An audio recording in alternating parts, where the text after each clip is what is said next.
वो तो अपना ही थूक के चाटना हुआ ना। इसको आप सरल भाषा में कहेंगे, देहाती भाषा में कहेंगे तो अपना ही थूका हुआ चाटना हुआ। आप ले रहे हैं फिर दे रहे हैं। जब तक लालू नाम रूपी ढाल की शरण में हम नहीं आएंगे, उनके कवच का, उनके नाम के कवच का इस्तेमाल नहीं करेंगे, तो उनको कोई पूछेगा बीजेपी में प्रकरण। अब 4 जून को ये था, आज 5 जुलाई है। 4 जून को उन्होंने सुरक्षा की वापसी की घोषणा की थी, आज 5 जुलाई को। एक महीने में ऐसा क्या हो गया?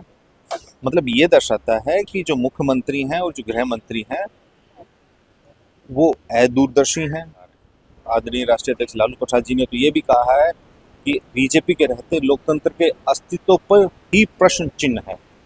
संवैधानिक संस्थाओं का ये असंवैधानिक तरीके से अपने हित को साधने के लिए इस्तेमाल करते हैं। नमस्कार, न्यूज फॉर नेशन देख रहे हैं आप। मैं हूं आपके साथ धीरज सिंह।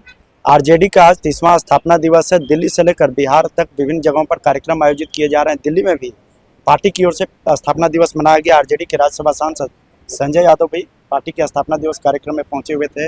सर, आप लोग पहुंचे हुए कैसे याद करते हैं 30वां स्थापना दिवस है पार्टी?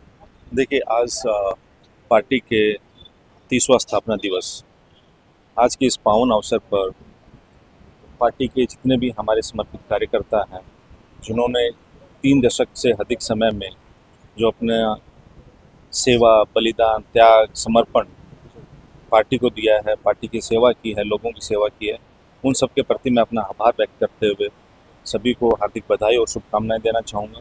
और आज ही के इस पावन अवसर पर हमारे राष्ट्रीय अध्यक्ष आदरणीय श्री लालू प्रसाद जी ने जनता के नाम एक संदेश भी जारी कर इस 30 वर्षों की जो एक सुखद यात्रा रही है कि कैसे इस 30 वर्षों में राष्ट्रीय जनता दल ने लोगों के जीवन में गुणात्मक और सकारात्मक और सृजनात्मक परिवर्तन लेके आए राष्ट्रीय जनता दल, उसके विषय में पूरी उन्होंने चीज़ों को रखा है। और साथ ही आज के युवाओं को और कार्यकर्ताओं को भी संदेश दिया है कि जो देश में आज विषम राजनीतिक, आर्थिक और सामाजिक परिस्थितियां हैं, उन परिस्थितियों में राष्ट्रीय जनता दल के कार्यकर्ता कैसे लड़ें और कैसे राष्ट्रीय जनता दल के निर्माण में और इस समाजवादी विचारधारा के विस्तार में हमारे समाजवादी पुरखों ने, महापुरुषों ने, चाहे गांधी, लोहिया, जेपी, कर्पूरी, बाबा साहब अम्बेडकर, जगदेव बाबू, इन सब ने क्या योगदान दिया, उस योगदान को स्मरण करते हुए हम उस सामाजिक न्याय की यात्रा को अब आर्थिक न्याय की तरफ लेके जा रहे हैं। हमारे राष्ट्रीय कार्यकारी अध्यक्ष श्री तेजस्वी यादव जी ने कैसे 17 महीनों के अल्पकाल में 5 लाख से अधिक युवाओं को नौकरियां दी, 3.5 लाख नौकरियां प्रक्रियाधीन कराई, कितने पारदर्शी तरीके से उन्होंने 5 लाख युवाओं को नौकरी दी। उसके बाद से कोई ऐसा प्रतियोगी परीक्षा नहीं हुई है जिसमें पेपर लीक नहीं हुआ हो, चाहे धांधली नहीं हुई हो।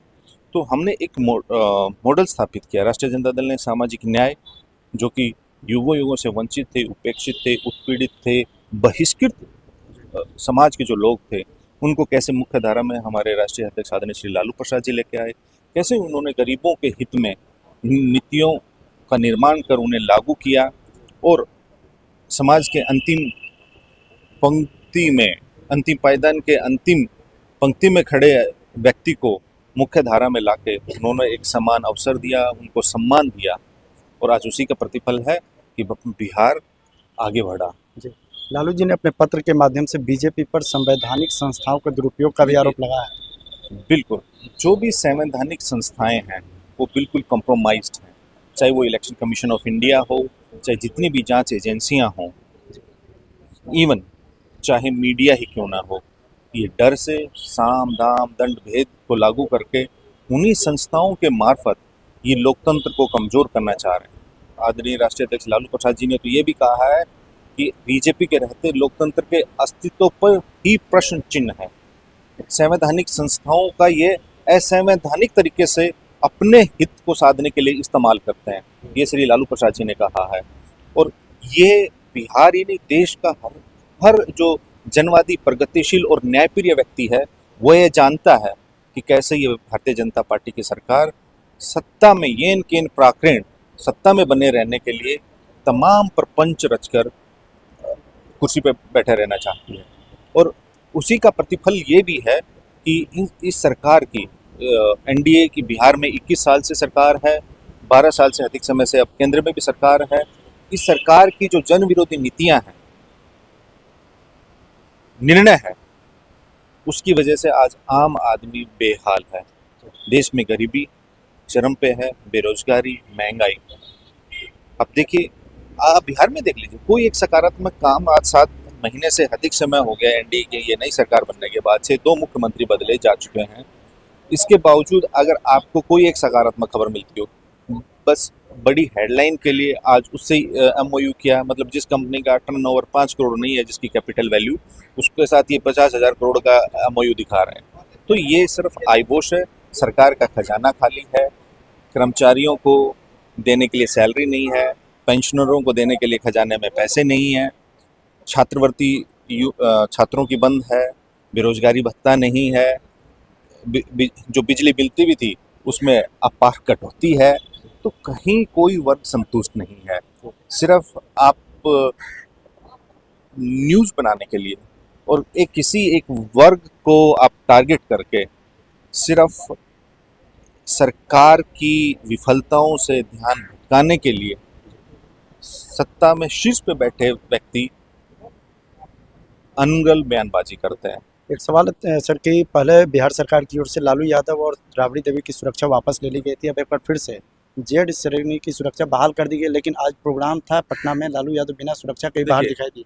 हमारे आदरणीय राष्ट्रीय अध्यक्ष जी, आदरणीय पूर्व मुख्यमंत्री श्रीमती राबड़ी देवी जी, सबने कहा है हम जनता के बीच रहने वाले लोग हैं, जनता हमारे साथ है।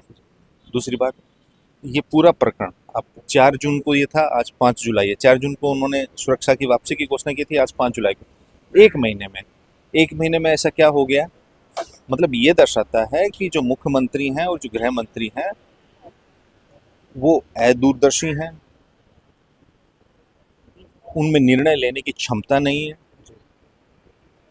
तर्क शक्ति नहीं है। और जब आपने 2 पूर्व मुख्यमंत्री जो Z+ सुरक्षा श्रेणी के हकदार हैं और ये सम्राट चौधरी कोई किसी पे हैसा नहीं करता है, वो व्यक्ति को नहीं, पद को आवास और सुरक्षा मिलती है। आज सम्राट चौधरी पद पे है तो वो एक अन्य मार्ग में रह रहे हैं।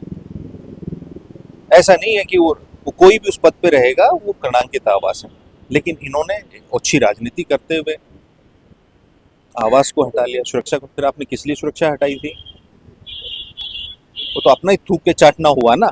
इसको आप सरल भाषा में कहेंगे, देहाती भाषा में कहेंगे तो अपना ही थूका हुआ चाटना हुआ। आप ले रहे हैं फिर दे रहे हैं।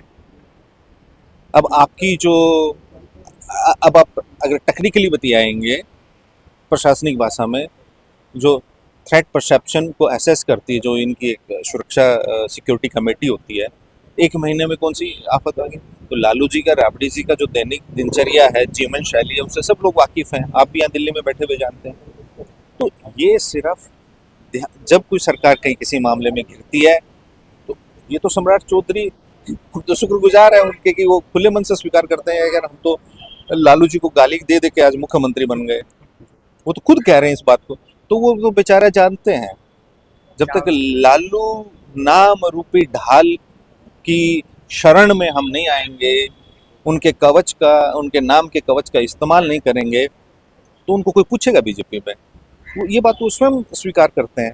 कम से कम इतने तो वो पारदर्शी हैं कि अगर हम लालू जी का नाम नहीं लेंगे, आज हमको कान पकड़ के कुर्सी से उतार देगा दिल्ली वाला, जो भाजपा का है दिल्ली वाला। तो वो तो इस बात को मानते हैं। अब मैं वही कह रहा हूँ ना कि आप उनकी निर्णय लेने की क्षमता देखिए, 20 दिन में अपना निर्णय पलटते रहते हैं वो। बहुत बहुत धन्यवाद। ये आरजेडी के राज्यसभा सांसद संजय यादव जी। दिल्ली से न्यूज़ नेशन के लिए मैं धीरज सिंह।